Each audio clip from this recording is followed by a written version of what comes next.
मान लीजिए कि आपने गलित NaCl ले रखा है, मान लो कि आपने गलित NaCl ले रखा है। गलित NaCl से मतलब है मोल्टन NaCl आपने ले रखा है। तीसरे केस के अंदर आपने मोल्टन NaCl ले रखा है, गलित NaCl आपने ले रखा है, और प्लेटिनम की इलेक्ट्रोड है, प्लेटिनम की आपकी इलेक्ट्रोड है। अब अगर हम बात करें प्लेटिनम की इलेक्ट्रोड लेकर, राइट, अब आपने धारा को प्रवाह करवाया, तो अब यहां पर क्या होगा? अगर मैं आपसे ये पूछूं कि कैथोड के ऊपर आपको क्या प्राप्त होगा, राइट, और एनोड के ऊपर आपको क्या प्राप्त होगा, तो कैथोड पर अगर हम बात करेंगे, एट कैथोड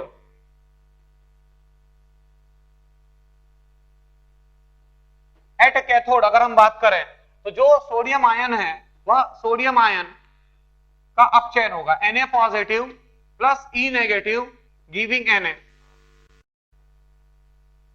क्योंकि मोल्टन NaCl है, पिघला हुआ नमक है, तो पिघला हुआ नमक, राइट, तो जब पिघला हुआ नमक आप लेंगे इसका मतलब सोडियम जो है आयन के रूप में प्रेजेंट है, राइट। अब जल नहीं है, पिघला हुआ नमक है, अब जल नहीं है, तो जो सोडियम आयन है वह सोडियम आयन का अपचयन होगा सोडियम के अंदर, राइट। तो अब यहां पर जब कैथोड पर अगर हम बात करेंगे तो सोडियम आपको प्राप्त होगा, और अगर हम एनोड पर बात करें, एट एनोड,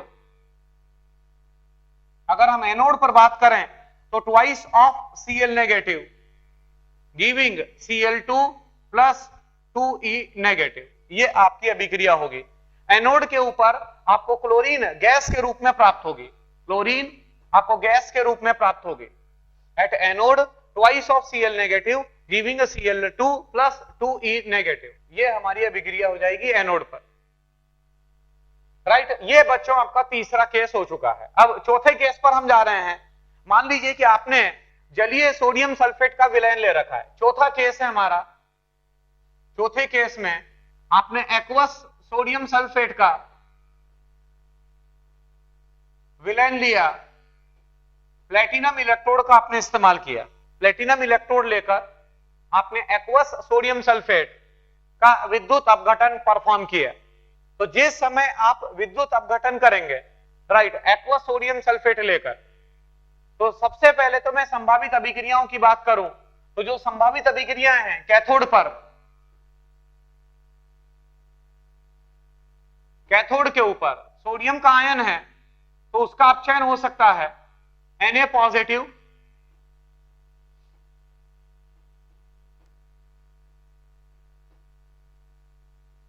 एक तो ये अभिक्रिया हो सकती है आपकी। कैथोड पर अगर हम बात करें तो कैथोड के ऊपर जो सोडियम आयन है वह सोडियम आयन का अपचयन हो सकता है एलिमेंटल सोडियम के अंदर, सोडियम आपको प्राप्त हो सकती है, राइट। और दूसरा जल के अणु का भी अपचयन हो सकता है, ट्वाइस ऑफ H2O,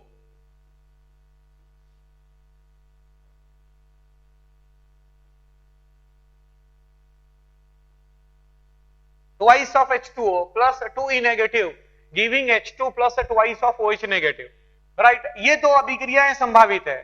तो अब इसके अंदर अगर हम मानक अपचयन विभव देखेंगे, E0 रिडक्शन अपचयन अगर आप देखेंगे तो सोडियम आयन का अपचयन विभव है -2.71 वोल्ट, और जल के अणु का अगर आप अपचयन करवाते हैं, राइट, तो इसका है -0.828 वोल्ट, राइट। और साफ साफ पता चलता है कि -0.828 वोल्ट अधिक है -2.71 से, राइट। इसका मतलब ये हुआ कि जो जल का अणु है वह जल के अणु का अपचयन हो जाएगा, twice of H2O plus 2E negative giving H2 plus twice of OH negative, right. मतलब जल के अणु का अपचयन होगा। इसका मतलब ये हुआ कि हाइड्रोजन गैस प्राप्त होगी। वैसे भी आप अगर लॉजिकली भी सोचें तो बहुत ही सिंपल है, क्योंकि ये अपने आप में क्षार धातु है, जो सोडियम है वह अपने आप में क्षार धातु है, अल्कली मेटल है। और आप अच्छी तरीके से जानते हैं कि जो क्षार धातु होते हैं, जो क्षार धातु के तत्व होते हैं, वह अपने आप में काफी ज्यादा विद्युत धनात्मक उनकी प्रवृत्ति होती है, उनकी जो प्रकृति होती है वो इलेक्ट्रोपॉजिटिव होता है, बहुत ज्यादा विद्युत धनात्मक होते हैं। इसका मतलब वो इलेक्ट्रॉन देना पसंद करते हैं, राइट। तो ये इलेक्ट्रॉन जो तत्व जो तत्व इलेक्ट्रॉन देना पसंद करते हैं, तो जो तत्व इलेक्ट्रॉन देना पसंद करते हैं वह इलेक्ट्रॉन लेना पसंद नहीं करेंगे। इसका मतलब यह हुआ कि कैथोड के ऊपर आपकी यह अभिक्रिया नहीं मानी जाएगी। ये मतलब एक बात सभी बच्चे नोट कर लेना कि क्षार धातुओं का अपचयन नहीं होता है जलीय विलयन के अंदर। सारे बच्चे इसको नोट कर लीजिएगा, ये बहुत अच्छी बात मैंने बताई है। क्षार धातु और जो क्षार मृदु धातु होते हैं उनका अपचयन जलीय माध्यम में नहीं होता है। जो क्षार धातु और जो क्षार मृदु धातु हैं, राइट, उनका अपचयन जलीय माध्यम में नहीं करवाना होता है। क्यों? क्योंकि वो अपने आप में काफी क्रियाशील हैं, वह इलेक्ट्रॉन देना पसंद करते हैं, इलेक्ट्रॉन देकर वो क्रिया करते हैं। मैग्नीशियम की बात करें, मैग्नीशियम है, राइट, कैल्शियम है, राइट, या सोडियम है, पोटेशियम है, अगर हम इनकी बात करेंगे तो यह इलेक्ट्रॉन देना पसंद करते हैं। तो जब ये इलेक्ट्रॉन देना पसंद करते हैं तो बहुत ही सिंपल सी बात है बच्चों कि फिर वो इलेक्ट्रॉन क्यों लेना पसंद करेंगे, वह इलेक्ट्रॉन नहीं लेंगे, राइट, इसीलिए जलीय माध्यम में उनका अपचयन नहीं करवाएंगे। अब बात आई एनोड के ऊपर। एनोड के ऊपर सल्फेट आयन का ऑक्सीकरण हो सकता है। एनोड के ऊपर ऑक्सीकरण अभिक्रिया होती है तो सल्फेट आयन का ऑक्सीकरण हो सकता है।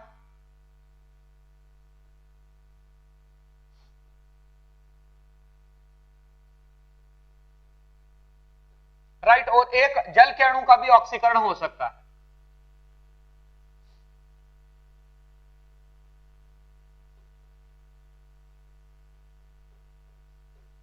राइट, और आप अच्छी तरीके से जानते हैं कि इनके जब आप मानक ऑक्सीकरण विभव को कंपैरिजन करेंगे, तो जब आप मानक ऑक्सीकरण विभव को कंपैरिजन करेंगे, राइट, तो जो जल है वह जल का अधिक है, इसका मतलब जल का आप ऑक्सीकरण परफॉर्म करेंगे।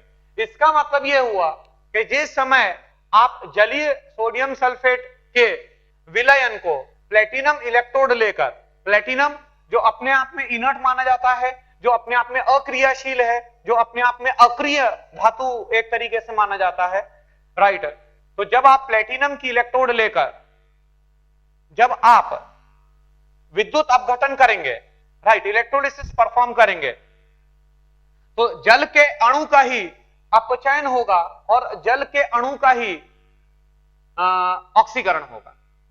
राइट, इसका मतलब यह हुआ कि अब अगर मैं आपसे यह पूछूं कि क्या पीएच पर किसी तरीके से कोई इफेक्ट पड़ेगा, अगर मैं आपसे यह पूछूं कि जो हमारा विलयन है उस विलयन के पीएच पर किसी तरीके से कोई इफेक्ट पड़ेगा, तो आपका जवाब यह होगा कि सर पीएच के ऊपर किसी तरह का कोई इफेक्ट नहीं पड़ेगा, कोई प्रभाव नहीं पड़ेगा। क्यों कोई प्रभाव नहीं पड़ेगा? क्योंकि जल का अपचयन करवाया आपने जल का अपचयन किया, और जब जल का अपचयन किया तो ये OH नेगेटिव प्राप्त हो रहे हैं। जिस समय आपने जल का अपचयन किया तो OH नेगेटिव प्राप्त होते हैं, और जब एनोड के ऊपर ऑक्सीकरण होता है जल के अणु का, जब आपने ऑक्सीकरण किया तो H पॉजिटिव प्राप्त होते हैं। राइट, तो ये OH नेगेटिव और ये H पॉजिटिव के मध्य उदासीन अभिक्रिया हो जाएगी, और उदासीन अभिक्रिया होने की वजह से जो पीएच है, जो विलयन का पीएच है, उस विलयन के पीएच पर कोई प्रभाव नहीं पड़ेगा। राइट, तो ये बच्चों आपका चौथा केस हो चुका है। राइट, पांचवें केस पर आइएगा।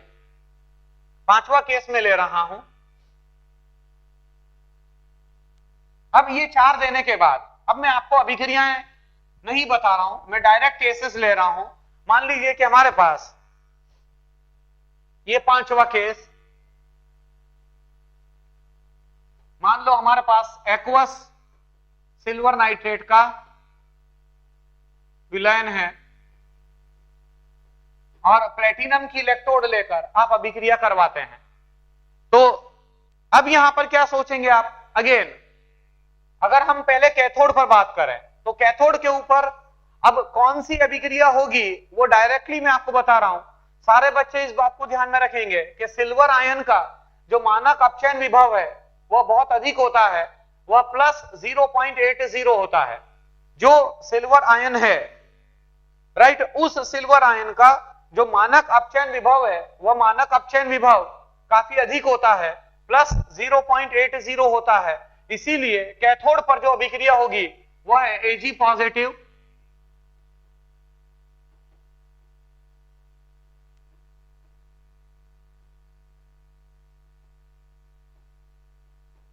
राइट। ये अभिक्रिया जो है हमारी वह कैथोड पर होगी, एट कैथोड।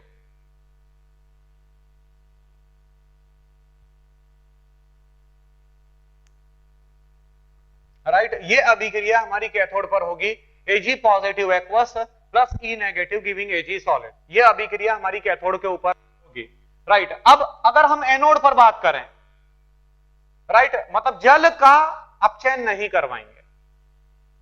जो मैं खास बात आपको बताना चाहता हूं, राइट, कि जिस समय सिल्वर आयन प्रेजेंट होगा, तो जिस समय सिल्वर आयन प्रेजेंट है, राइट, उस समय आप जल के अणु का अपचयन नहीं करवाएंगे, आप सिल्वर आयन का अपचयन परफॉर्म करेंगे। क्यों? क्योंकि जो उसका मानक अपचयन विभव है वह बहुत अधिक होता है, वह प्लस 0.80 होता है, राइट।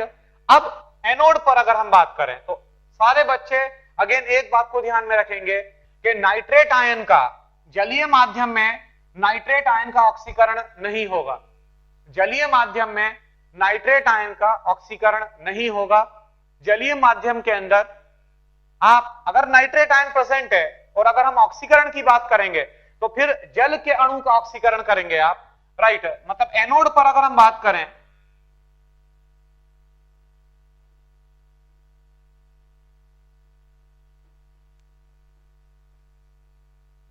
यह अभिक्रिया हमारी एनोड के ऊपर होगी,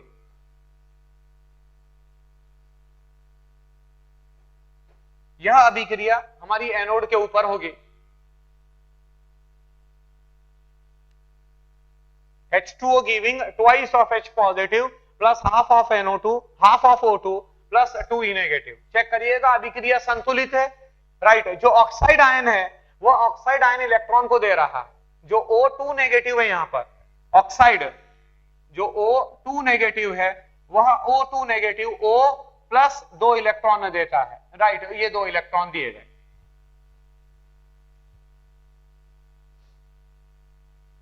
राइट। यहां तक आपको समझ में आ गया होगा। ये आपका बच्चों 5वां केस है, right. Aqueous silver nitrate, nitrate ion का आपको ऑक्सीकरण नहीं करवाना है, राइट। अगर मान लीजिए कि यहां पर 6वां केस में ले रहा हूं, अगर एक्वस सिल्वर नाइट्रेट ही है बट अब चांदी की इलेक्ट्रोड है, चांदी की इलेक्ट्रोड अब आपने ले रखी है, अभी जैसे ये प्लेटिनम की इलेक्ट्रोड थी,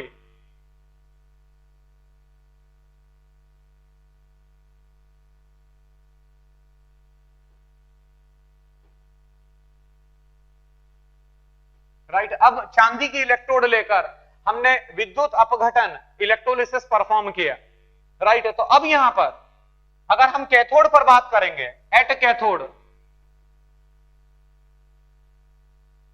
तो कैथोड के ऊपर तो हमारी वही अभिक्रिया होगी कि सिल्वर आयन इलेक्ट्रॉन को ग्रहण करेगा और वह चांदी के परमाणु में परिवर्तित हो जाएगा, राइट। Ag पॉजिटिव चांदी तत्व के रूप में मिलेगी आपको, Ag positive plus E negative giving Ag। किंतु अगर हम एनोड पर बात करें, एट एनोड, तो एनोड पर अगर आप बात करेंगे तो चांदी की इलेक्ट्रोड है और चांदी इलेक्ट्रॉन देगा Ag giving Ag positive plus E negative. At anode अगर हम एनोड पर बात करेंगे तो जो चांदी का परमाणु है वह चांदी का परमाणु इलेक्ट्रॉन को देकर चांदी का आयन में परिवर्तित होगा, राइट। इसका मतलब यह हुआ, सारे बच्चे इस बात को ध्यान में रखेंगे कि सिल्वर आयन का चांदी के आयन की सांद्रता पर कोई इफेक्ट नहीं पड़ेगा, सांद्रता अपरिवर्तित रहेगी, अपरिवर्तित रहेगी,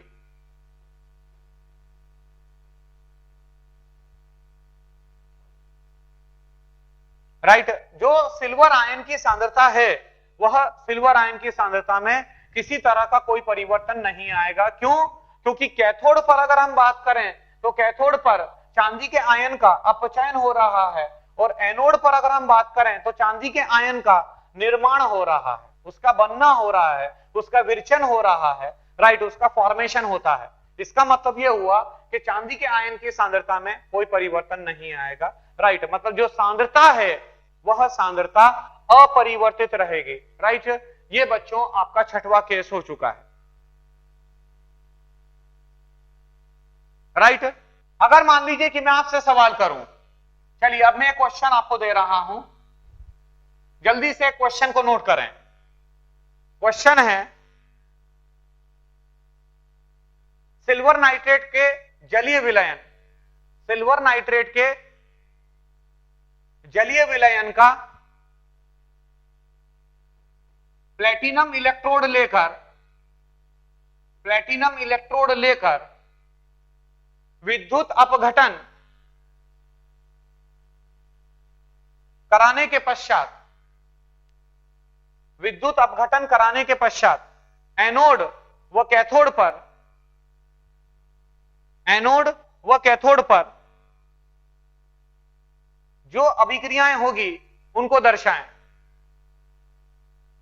विद्युत अपघटन के दौरान एनोड व कैथोड पर जो अभिक्रियाएं होगी उन्हें दर्शाएं। राइट, चेक करिएगा,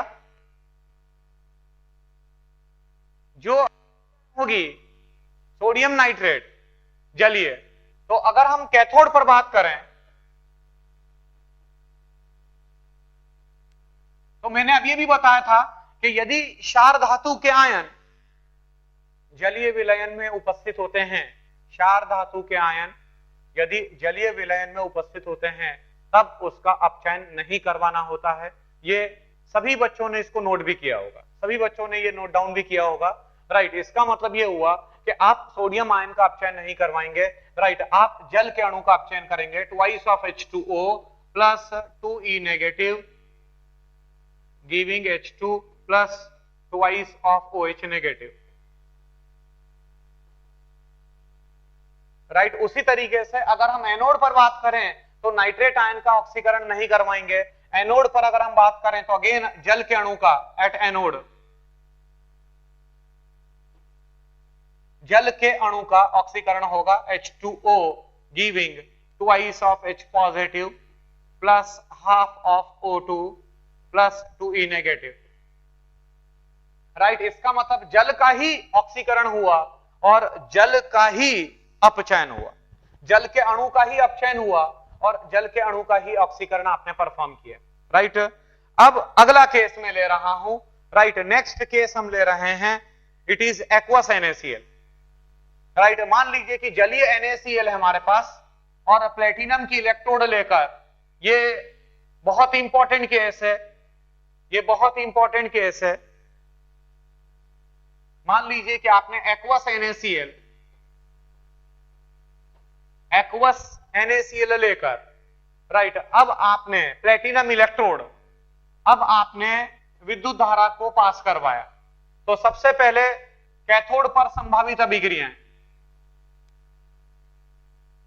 कैथोड पर जो संभावित अभिक्रियाएं हैं, एक तो सोडियम आयन का अपचयन हो सकता है Na positive plus E negative giving Na solid, और दूसरा जल के अणु का twice of H2O plus 2E negative giving H2 plus twice of OH negative. Right, चाहे तो आप यहां twice of Na positive 2E negative twice Na, right, ये भी कर सकते हैं। राइट, ये कैथोड पर संभावित अभिक्रिया, और आप जानते हैं कि सोडियम आयन वो अपने आप में क्षार धातु का आयन है, इसका मतलब उसका अपचयन नहीं करवाना है, आप जल के अणु का अपचयन करेंगे। इसका मतलब कैथोड पर अगर हम बात करें तो कैथोड पर जल के अणु का अपचयन होगा। अब बात आई एनोड के ऊपर, तो एनोड पर अगर हम देखें, एनोड पर तो एक तो क्लोराइड आयन का ऑक्सीकरण हो सकता है twice of Cl negative giving Cl2 plus 2E negative. Right, एक तो क्लोराइड आयन का अपचयन हो सकता, ऑक्सीकरण हो सकता है, और E नॉट ऑक्सीडेशन इसका जो है वह -1.36 वोल्ट है। राइट, मैं क्या कह रहा हूं बच्चों, मैं ये बोल रहा हूं आपको कि क्लोराइड आयन का ऑक्सीकरण हो सकता है। Right, twice of Cl negative giving Cl2 plus 2E negative, chloride ion का ऑक्सीकरण हो सकता है। दूसरी पॉसिबिलिटी, संभावना क्या है? दूसरी संभावना, जल के अणु का भी ऑक्सीकरण हो सकता है, H2O giving twice of H positive plus half of O2 plus 2E negative. अब यहां पर मेरी बात ध्यान पूर्वक सुनना, जल के अणु का जो ऑक्सीकरण विभव है वह है -1.23 वोल्ट, राइट। अगर हम इन दोनों को कंपैरिजन करें, तो अगर आप इन दोनों को कंपैरिजन करेंगे तो -1.23 बड़ा है एज कंपेयर टू -1.36। इसका मतलब एक निगाह देखने पर हमारे को ऐसा लगता है कि जल के अणु का ऑक्सीकरण होना चाहिए, किंतु जब आप जलीय विलयन लेते हैं नमक का तो उसमें क्लोरीन गैस निकलनी शुरू होती है, क्लोरीन गैस इवॉल्व होती है, राइट। इसको कहते हैं over voltage, right. Extra voltage, आधिक्य में वोल्टेज लगता है हमारे को। क्या कॉन्सेप्ट है समझिएगा, that is the concept of over voltage. क्या मतलब होता है ओवर वोल्टेज का? एक्चुअली सारे बच्चे इस बात को ध्यान में रखें कि जो जल का अणु होता है, उस जल के अणु का जो स्थायित्व है वो बहुत अधिक होता है, और जल के अणु का जो ऑक्सीकरण है अथवा जो अपचयन है उसका जो वेग है, राइट। अगर हम बल गतिकी के हिसाब से देखें, अगर काइनेटिक्स के हिसाब से देखें हम, राइट, तो जो उसकी जो वेग है H2O का जो ऑक्सीकरण है अथवा जो H2O का जो अपचयन है वो इतनी आसानी से नहीं होता है। क्यों नहीं होता है? क्योंकि जो जल का अणु है, जो H2O का अणु है, यह अपने आप में काफी स्थायी माना जाता है, काफी स्टेबल माना जाता है, राइट। मेरी बात को समझिएगा।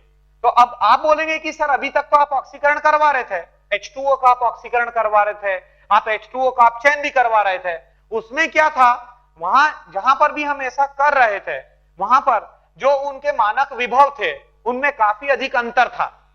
यहां पर जो अंतर है वो काफी कम है। चेक करिए, -1.23 और -1.36 में कोई बहुत ज्यादा अंतर नहीं है, बहुत अधिक अंतर नहीं है। तो अब होता क्या है, H2O का जो ऑक्सीकरण है वह अपने आप में एक स्लो प्रोसेस है, उसका जो वेग है, राइट, ऑक्सीजन के निकलने का जो वेग है वो बहुत कम है, और क्योंकि ऑक्सीजन के निकलने का जो वेग है वो बहुत कम है, इसीलिए इस बात को ध्यान में रखेंगे कि आप ज्यादा इलेक्ट्रिकल एनर्जी पास करवाते हैं। भाई सीधी सी बात है कि जब आपने ये देखा कि एनोड के ऊपर जब अभिक्रिया प्रॉपरली नहीं हो रही है तो अब आप ज्यादा करंट पास करवाते हैं, ज्यादा विद्युत धारा पास करवाते हैं। तो जब आप ज्यादा पोटेंशियल देते हैं तो इन दोनों में जो अंतर है वह अंतर काफी कम होता है, और क्योंकि इन दोनों का अंतर काफी कम है इसीलिए क्लोराइड आयन का ऑक्सीकरण शुरू हो जाता है, राइट। समझिएगा मेरी बात को। जिस समय मैंने क्या बोला आपको कि इन दोनों में अगर आप देखोगे तो -1.23 अधिक है -1.36 से। इसका मतलब जो जल का अणु है उस जल के अणु का ऑक्सीकरण होना चाहिए, किंतु हमने क्या देखा? हमने ये देखा कि जल का अणु अपने आप में काफी स्थायी है, और इसीलिए जो अभिक्रिया का वेग है वह अभिक्रिया का वेग बहुत कम है। तो अब आप ज्यादा पोटेंशियल पास करवाते हैं। तो जब आप ज्यादा करंट पास करवाते हैं तो होता क्या है कि जो क्लोराइड आयन है वह क्लोराइड आयन ऑक्सीकृत होने लगता है, क्लोराइड आयन का ऑक्सीकरण होने लगता है, right, into chlorine molecule, chlorine का मॉलिक्यूल। इसका मतलब यहां पर आपको क्लोरीन गैस प्राप्त होती है। तो ये जो कॉन्सेप्ट है, इस कॉन्सेप्ट को आप ओवर वोल्टेज कहते हैं। ओवर वोल्टेज मतलब क्या? The extra voltage required, right, जो एक्स्ट्रा वोल्टेज की जरूरत पड़ रही है हमारे को, एक्स्ट्रा जो विभव की जरूरत पड़ती है, राइट, जल के अणु का ऑक्सीकरण करने के लिए अथवा जल के अणु का अपचयन करने के लिए, राइट, उसको आप ओवर वोल्टेज कहते हैं, राइट। चेक करेंगे, आप चेक करिए, जहां जहां पर आपने जल के अणु का ऑक्सीकरण करवाया है, राइट, आपने अथवा जल के अणु का जहां जहां पर आपने अपचयन किया है, राइट, वहां पर जो उनका मानक विभव था उस मानक विभव में काफी अंतर था, इसीलिए बच्चों हमने ऐसा किया था। किंतु यहाँ पर जो डिफरेंस है वो डिफरेंस काफी कम था, और डिफरेंस काफी कम होने की वजह से राइट जल का अणु ऑक्सीकृत नहीं हो पाता है, राइट क्लोराइड का आयन ऑक्सीकरण होता है, वह क्लोरीन गैस आपको प्राप्त होती है। राइट मैंने एक केस लिया था गलित NaCl का, तो गलित NaCl के अंदर राइट वो सिचुएशन अलग थी, ये जलीय NaCl है, एक्वस NaCl है, तो एक्वस NaCl है राइट, इसका मतलब ये हुआ एक्वस NaCl है, इसका मतलब ये हुआ कि अब यहां पर जल भी है राइट, तो जल का भी ऑक्सीकरण हो सकता है और जल का भी अपचयन हो सकता है राइट। तो ये ओवर वोल्टेज का कॉन्सेप्ट आपको समझ में आ गया होगा। ओवर वोल्टेज मतलब जो एक्स्ट्रा वोल्टेज हमारे को चाहिए होता है राइट जल के अणु का ऑक्सीकरण करने के लिए।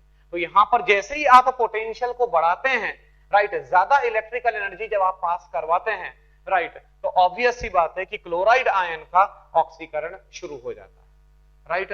तो ये बच्चों आज मैंने आपको सभी अलग अलग केसेस, हमने टोटल शायद 7 से 8 केसेस हमने डिस्कस किए हैं राइट। एक बार फिर से उसको चेक कर लीजिए अगर किसी तरह का कोई डाउट होता है।